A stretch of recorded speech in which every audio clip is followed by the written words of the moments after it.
First, I would like to talk about it, the way it affects female journalists. We have seen social media harassment of female journalists, whereby sometimes it is in terms of some comments that are written describing female journalists, or it is in form of photos that sometimes portrays a negative image of female journalists that are posted on social media that sometimes can go viral and bring issues. It kind of bring disrespect. Even the family members do not look at it as things that are really okay. We also have issues to do with hacking of accounts. Recently, I saw one of our colleagues, her account was hacked, and someone tried to send information or posting on her behalf, which actually went also to some of her colleagues and friends, which were also not very good.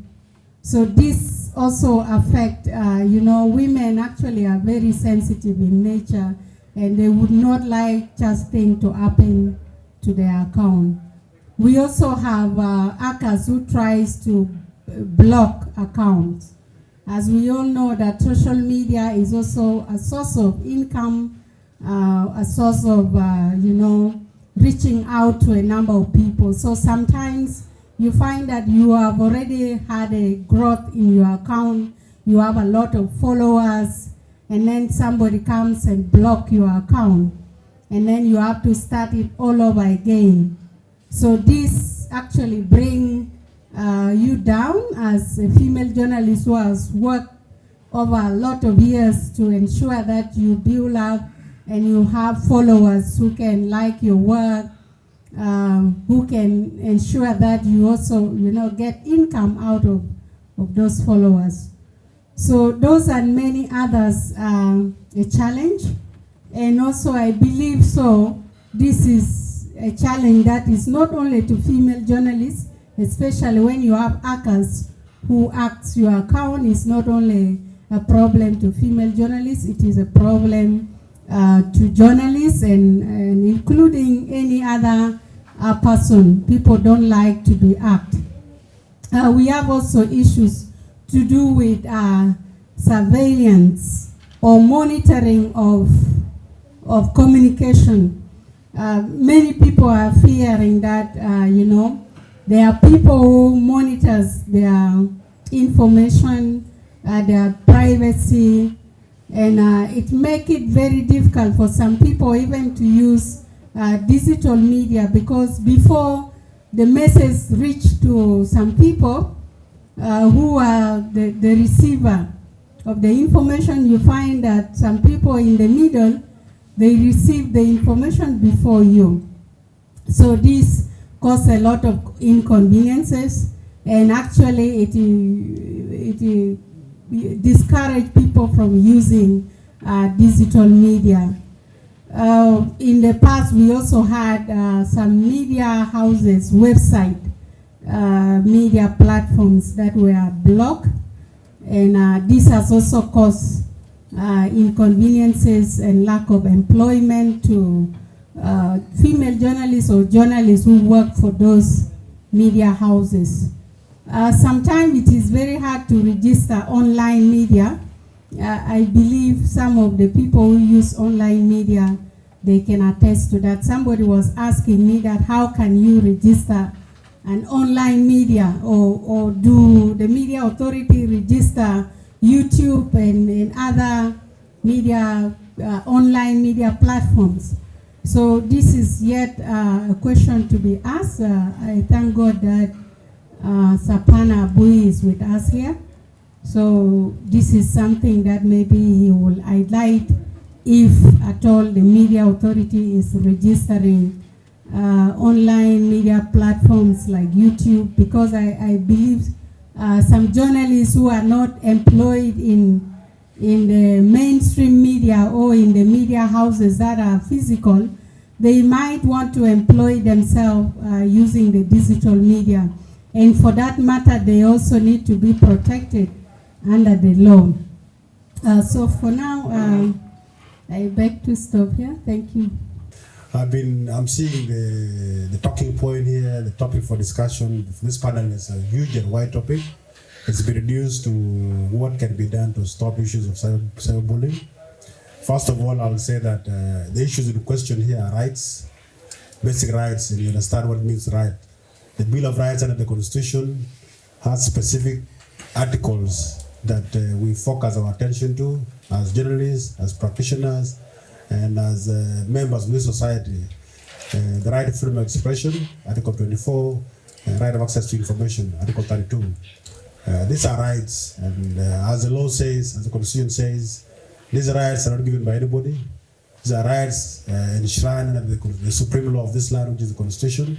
The same rights that every other South Sudanese has, the same rights that every other South Sudanese enjoys, the same these rights that ought to be protected by the Constitution, by the laws of this country.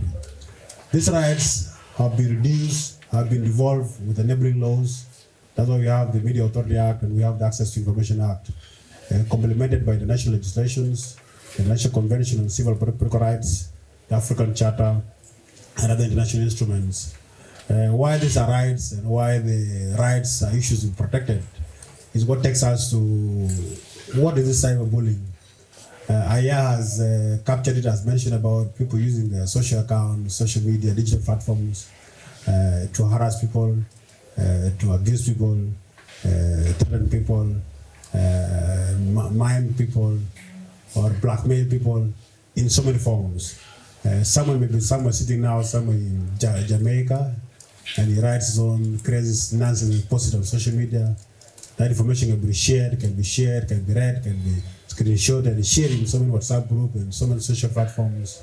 That itself may be directed at the person, may be directed at an individual. But the biggest aspect of this is that that person that is bullying, that's harassing, that is threatening, that's ridiculing or miming people, what rights is he infringing at? Is he looking at? Is he abusing? Is he skipping on? We know very well that my rights should be protected and your rights should be protected too. If someone goes online and says that Nyang is a murderer, is a thief, and that is shared in the whole of this room, that itself skips or jumps into my rights. I want to be protected. He should also be protected. A right that skips into the other person's right, that is an infringement. That's an abuse. So if you write something here knowing that it ridicules national security, it also threatens personal morals, it's an issue of, it infringes the rights of the other.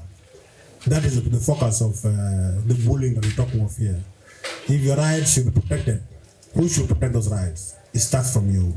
And that is the aspect of any information that's wrongly shared would be used against you. You've seen journalists being arrested, stations being closed, newspapers being closed, some Jaride have being published with front headlines not there and things like that. It's because of some, it goes back to the issue of what information is being shared that is not interfering with national security, that doesn't interfere with the rights of the other. So quantifying that information is one thing, but then marking it to be something that is consumed by the public is another thing. Where we go wrong here now is because digital platform has no stringent legislations. We talk of information platforms, TV, radio stations, social medias, and other platforms. But then, what is being regulated by these laws of this country? We have now a department called the Cyber Digital Department under the Ministry of Justice. These issues looks at the bullying that goes on online. But it asks them now that you are the Minister of Justice. Do you have a law that regulates this particular provision? The Media Authority talks of the same thing. Media Authority Act talks of source of media, digital, and other stuff, the first chapters. But do we have these laws? If it mentioned that social media can be a platform, media platform, if you talk of Twitter can be a media platform, what extent does the law protect a Twitter user, a Facebook user, an internet user, whatever form, WhatsApp users, and those guys that go live against people. What levels does the law intervene that this person here is interfering with rights of others? This thing here, our laws have had that gap in so many reasons, in so many instances. And today, if you go to a police station now it's midday, it's 12 something now, something to 1. Friday, moreover.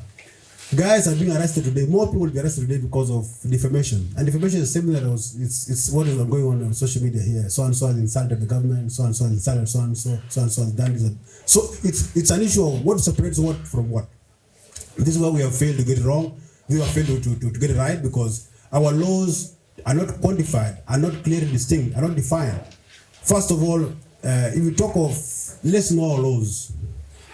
We have the Constitution, we have the 2 million laws, 3 million laws, and we have the other organs, the laws of other institutions. Where does the rights of Minister of Justice or UJOs, where do their rights stop? Where do the rights of security organs, National Security Act, where does it stop? Where does the rights of the police, where do the rights stop? What are the powers of these institutions? Because now you have the UJOs here, you have the Media Authority there, you have the Ministry of Information, we have the Access to Information Commission. These are institutions that are supposed to regulate the information sector, the media industry as a whole. But now if someone comes from another institution to come and clamp you down and say, no, what you're doing is not right, without going through the institution that is empowered to do it, there's also the issue of, let's separate powers and let's understand the laws. Because if you talk of the Media Authority Act now, and you're a journalist working for whichever media house, and you don't know your rights as a journalist, you don't even know what should be shared with the public and what shouldn't be shared with the public. That is being professional, yeah? So this is what the law says, that know the law to protect the rights of others and protect your rights. One thing is that let's know the law. The second part is that if the institutions don't collaborate, the Media Authority, the Access to Information Commission, the journalists themselves, the media houses, if they don't collaborate to see the gaps of what goes wrong and what goes right, what are the efforts of improving? Because this discussion here of World Press Freedom Day goes on every other year. But if you ask yourself, at level of 2020, 2022, what has improved from the experience of last year? This is a question of collaboration that was supposed to be done last year and this year. Have they improved anyway? Has it improved anyway? And journalists getting to know their rights, professionalism, has it improved in any way? These are things that needs to be understood. And then dialogue and collaborations are very important, because if you don't dialogue now as media authority with agencies that also are law enforcement agencies, you guys are not on the same platform, you're not working. So literally, to conclude is that information needs to be protected, because to protect your rights and protect the rights of others. Because what goes online here, what goes on social media, what you communicate to the public should not interfere with the rights of others. And this is why we should be very careful and protect ourselves. Thank you so much.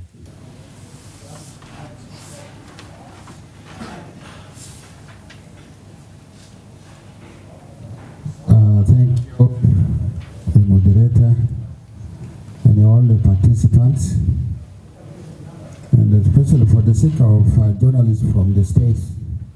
I'll say my names are Sapana Ajuli Arui. Thank you, the moderator, and all the participants, and especially for the sake of journalists from the states. I'll say my names are Sapana Ajuli Arui, because our roles start from top and we see down to the payams. During our training that we started in 2018, we have trained all the former ministers in the 32 states, plus the then 2 administrative areas, all the divisional commanders, police commissioners, and some key generals on media laws. And visited a number of state headquarters. We were once in Ibo. We brought together more than 7 states by then. We were also in Wow. Brought together a number of those states in those days together. We went to Rumbek, and then also Yei. So Yei is there. We were even in Yei. And this year we were in Abyei when the conflict in Anet started. I was there. So we do all that. And we follow cases down to the Payam. There was one time we had a case of a journalist at the Payam level arrested. But then when we followed, we found that he was not actually a journalist. He was somebody just who wanted to showcase in the market. And when he was arrested, I'm a journalist. So we rescued him. So we are there. We understand the concept of journalists under digital siege. You can say also media authority, we are under digital siege. And what does it mean in the first place? That is what we need to understand. It actually, this is a registry of complaints about the threats imposed on the works of journalists through digital surveillance and other online interferences or attacks impeding press freedom. That is what it means. That now the media is no longer free, is no longer under threat only from the security or whatever, but the digital now has increased the level of threats to the journalist. And this is worse when it comes to targeted surveillance, where your communication is being targeted, whatever you are reporting is being listened to by somebody somewhere, and the sources that you interview are already captured even before you publish. And there it endangers both the journalist and the source. So that is what the digital siege means. The growing internet creates a platform where journalists can be harassed and attacked online, or even concerned cyberbullying. The digital era has created, the worst part is parallel journalism, known as citizen journalism, whereby people who are not professionally trained as journalists are the first one to post issues on social media. They are there faster before the mainstream media or journalists publish or broadcast the story. And they are followed more than the mainstream media or the professional journalists in their work. Now, whenever there is problem there, the blame then goes back to the journalists who are known. Because these citizen journalists, they're just the people who own smartphones, who have got access to the internet, and then they post issues. But when the blame comes, you will find that they blame everything said, the journalists have said this. In the media authority, that's where now we are facing a lot of cases coming in. You will find that a case will be filed, the name of a journalist has done this, there is this information posted by citizen journalists. But when you follow, you find that that person has nothing to do with the journalist or with any media house. It's just somebody, sometimes even gets a man on the street who posted that one. But now all the blame is now going on the media, the registered media. And this is where now we as a media authority, our role, of course, is to protect the media. How do we do that? The first thing is that we have to have those media houses legally operating in this country to be registered. And as I speak, all those community radios, wherever they are, unless they are not legally registered. If they're legally registered, we know them. And by knowing them, we even know the names of key personnel operating those media houses. And that helps us. Whenever complaint, we have to refer. First of all, we have to check, are they really our journalists who are being accused? And if the name is there, we'll then take the responsibility. Say, no, this one, we have to prove it, and they will take the responsibility. If that name is not there, then that one is person to be investigated. And therefore, our role, of course, we have to monitor and then make sure that those are the journalists.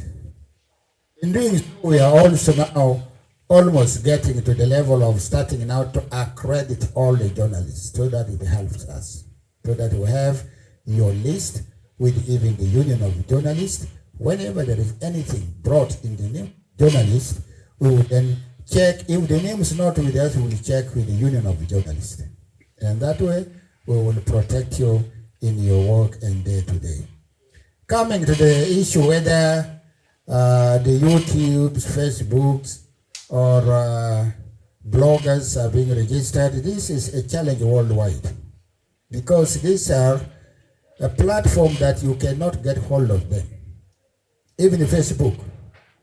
We one time invited and called the regional representative of Facebook from Nairobi to come and tell us how do they protect the customers or the subscribers' data.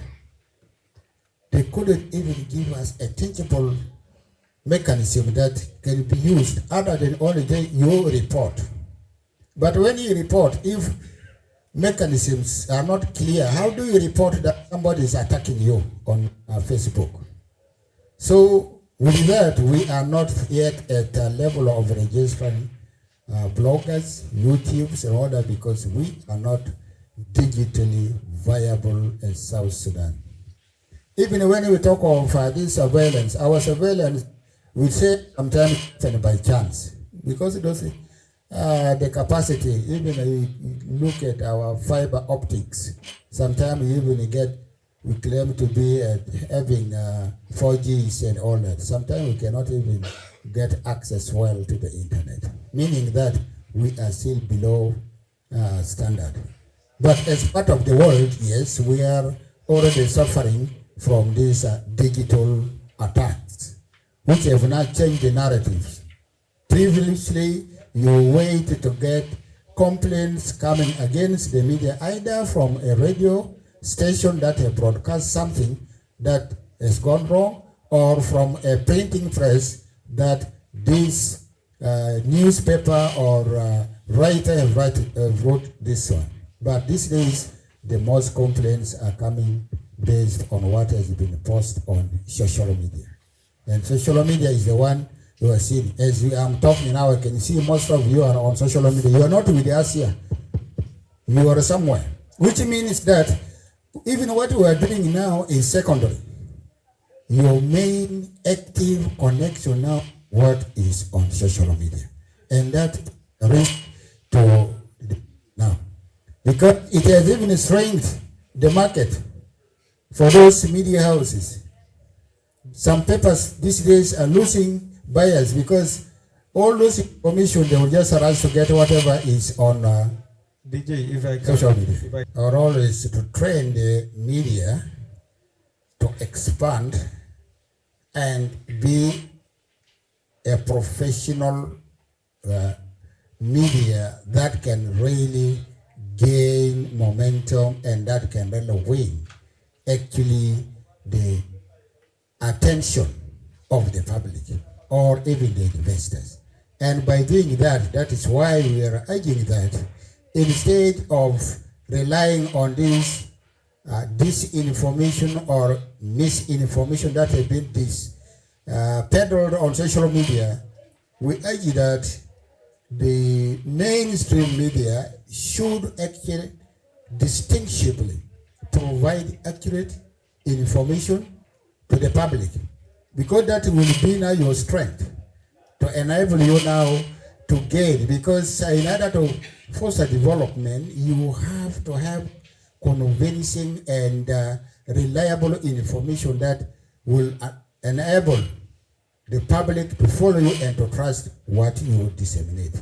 And that is what we are doing. It will be through training and expansion of the media programs.